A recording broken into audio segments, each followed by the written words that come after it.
Gestion d'un emploi du temps et plus précisément la compétence de l'efficacité pour un agent immobilier.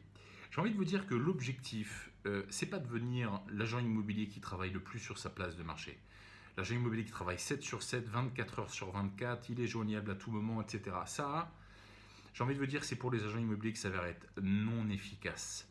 Partez bien du principe que sur du long terme, c'est tout simplement pas tenable.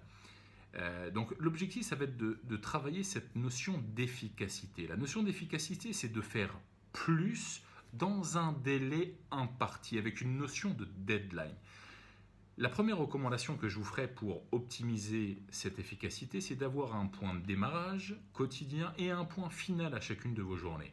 C'est-à-dire une heure au-delà duquel vous stoppez votre activité, vous fermez votre téléphone portable, vous fermez vos dossiers et vous stoppez votre activité d'agent. Admettons, ça peut être 18h30, pour certains, ça va être 19h. Peu importe l'heure, pour certains, ça va même être 17h30 ou 17h, peu importe. Vous devez avoir un point final à votre journée. Parce qu'à partir du moment où vous avez un point final, ça veut dire que vous avez un point de démarrage, un point final, et l'objectif, ça va être de compresser l'ensemble de vos activités dans un délai imparti. Et à partir de ce moment-là, on peut gagner en efficacité.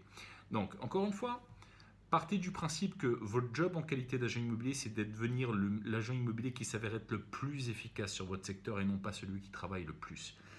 Vous serez étonné de constater que des agents immobiliers qui surperforment dans cette profession, en règle générale, lorsqu'ils ont atteint un certain niveau de production, admettons 50, 60 transactions par an, la grande majorité très souvent, on a des agents qui souhaitent non pas gagner plus, mais qui souhaitent conserver leur volume de transactions et conserver leur rémunération actuelle, mais en travaillant beaucoup moins. Ça arrive très souvent d'avoir des agents en coaching qui, au final, nous disent « Ok, moi, finalement, je veux gagner exactement la même somme, faire 60 transactions par an, mais au final, j'aimerais bien le faire en 4 jours et demi par semaine. » Vous voyez ? Ça, c'est un challenge qui est très commun chez les agents qui sont des gros producteurs. Bref, augmentez votre efficacité en qualité d'agent immobilier. Beaucoup de deals à tous.